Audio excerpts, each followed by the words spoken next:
கிருஷ்ணகிரி மாவட்டம் போச்சம்பள்ளி அருகே புளியம்பட்டி அரசு மேல்நிலைப் பள்ளியில் 500க்கும் மேற்பட்ட மாணவ மாணவியர் படிக்கின்றனர். இப்பள்ளிக்கும் அரசம்பட்டி முத்தமிழ் அரசு பள்ளியில் படிக்கும் +1 மாணவ மாணவியருக்கும் சேர்த்து பர்கூர் திமுக எம்எல்ஏ மதியழகன் தலைமையில் இலவச சைக்கிள் வழங்கும் நிகழ்ச்சி நடந்துள்ளது. இந்நிகழ்வில் புளியம்பட்டி பள்ளியில் கணக்கு ஆசிரியராக பணியாற்றும் குமார் நிகழ்ச்சியை ஒருங்கிணைத்து பேசியுள்ளார். அப்படி அவர் பேசுகையில், இது பள்ளிக்கூடத்தில் நடக்கும் ஒரு விழாவா அல்லது அரசியல் மேடையா என்ற சந்தேகமே வரும் அளவிற்கு ஆளும் கட்சியை புகழ்ந்து பேசியுள்ளார். கல்வியை கொடுத்து கல்வி கண் திறந்து வருகிறார் திராவிட மாடல் அரசர் என்று பேசியுள்ளார். இன்னும் எம்எல்ஏ மதியழகன் அவர்களை கட்சி தொண்டன் போல் அண்ணா என்றழைத்து கவிதையெல்லாம் வாசித்து அவரிடம் வைத்த கோரிக்கைதான் ஆசிரியரின் அரசியல் பேச்சின் உச்சம் எனலாம். அண்ணா, இந்த அரசுக்கும் உங்களுக்கும் பிடிக்காத கலர் காவி. அந்த நிறத்தில் 3 கட்டிடங்கள் இருக்கின்றன. அதை மாற்றி புதிய வண்ணம் தீட்ட நிதியுதவி தாருங்கள் அண்ணா என்று பேசியிருக்கிறார். அவர் பேசிய காணொளி இதோ.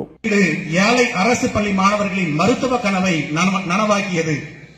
இன்றைய நாளில் தொழிற்கல்வி படிக்கும் விரிவுபடுத்தப்பட்ட அனைத்து தொழிற்படிப்புகளில் சேருவதற்கும் ₹1 கூட செலவில்லாமல் கல்வியை கொடுத்து கண் திறந்து சமூக நீதியை நிலைநாட்டிக் கொண்டிருக்கிறார் திராவிட மாடல் அரசர். இதன் விளைவாக இந்தியாவின் சராசரி உயர்கல்வி சேர்க்கை விகிதம் 27% என்றால் தமிழ்நாட்டின் உயர்கல்விக்கான சேர்க்கை விகிதம் 51.4%. இதுதான் திராவிட மாடல் அரசின் சாதனைகள். மீண்டும் நாம் தான் மீண்டும் நாம் தான் என சொல்லி இந்த அரசை மனதார வாழ்த்துகின்றோம். நிறைவாக எங்கள் மதியண்ணா எங்களுக்கு வரம் தருவதற்காக நீங்கள் காட்சி தர வேண்டியதில்லை.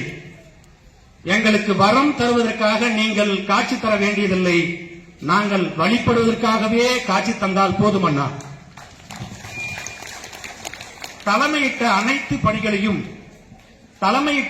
பணிகளையும் மிகச் சிறப்பாக செய்து தொகுதி மக்களின் இதயங்களில் நிரந்தர எம்எல்ஏவாக இடம்பெற்றிருக்கும் எங்கள் மண்ணின் மைந்தரே, நன்கொடை நாயகரே, உங்கள் பணியில், உங்கள் அன்பில், உங்கள் பணிவில் அனைத்து மக்களும் உயிராய் இருக்கிறார்கள் உங்கள் மீது.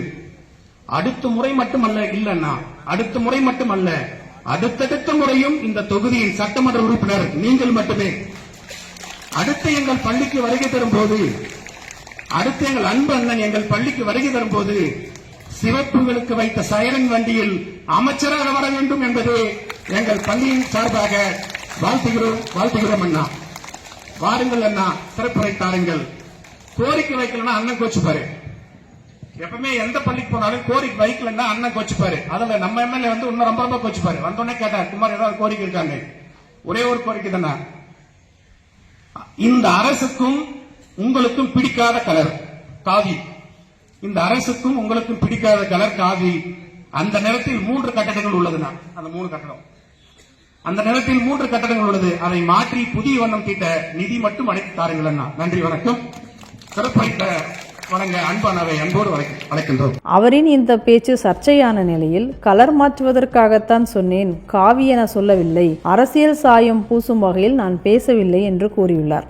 ஆனால் வீடியோவில் அவர் காவி என்று சொல்வது தெளிவாக நம்மால் கேட்க முடிகிறது. அவரின் இந்த வீடியோ அரசியல் பேச்சு இல்லாமல் வேறு என்ன என்பதை கேட்பவர்கள் புரிந்து கொள்வார்கள். இந்நிகழ்வோடு வேறு ஒரு நிகழ்வையும் நாம் இச்சமயத்தில் ஒப்பிட்டு பார்க்க வேண்டியுள்ளது. ஒரு 6 மாதத்திற்கு முன்பு ஈரோடு மாவட்டம் நம்பியூரில் அரசு ஆண்கள் மேல்நிலைப் பள்ளியில் தலைமை ஆசிரியர் ஆனந்த்ராஜ் பணியிட மாற்றம் செய்யப்பட்டார். எதற்கு என்றால், அவர் முன்னாள் அமைச்சர் செங்கோட்டையனை புகழ்ந்து பேசிவிட்டார் என்பதற்காக. ஆனால் அவர் நேர்மையான ஒரு தலைமை ஆசிரியர் மட்டுமல்லாமல் அந்த பள்ளியின் நலனுக்காக தொடர்ந்து பாடுபட்டவர். இத்தனைக்கும் அதில் அவர் எந்த அரசியல் செய்தியையும் பேசவில்லை. தொடர்ந்து அந்த பள்ளிக்கு செங்கோட்டையன் ஸ்பான்சர் செய்வதை குறிப்பிட்டு பாராட்டி பேசினார். அதற்கே அவரின் உடல்நலத்தை கூட கருத்தில் கொள்ளாமல் அவரை நம்பியூரிலிருந்து 60 கிலோமீட்டர் தொலைவில் இருந்த ஒரு இடத்திற்கு இடமாற்றம் செய்தார்கள். இப்போது வெளிப்படையாக அரசியல் பேசியதோடு மட்டுமல்லாமல் இல்லை என்று பொய் சொல்லி மறுத்து இருக்கும் இந்த கணித ஆசிரியர் மீது பள்ளி கல்வித்துறை நடவடிக்கை எடுக்குமா? பள்ளி வளாகங்களில் நடக்கக்கூடிய நிகழ்வுகளுக்கு அரசிடம் முன் அனுமதி பெற வேண்டும் என்றெல்லாம் அரசாணை வெளியிட்ட இந்த அரசு இவரின் இந்த பேச்சுக்கு என்ன நடவடிக்கை எடுக்கும் என்பதே அனைவரின் கேள்வியாகவும் இருக்கிறது.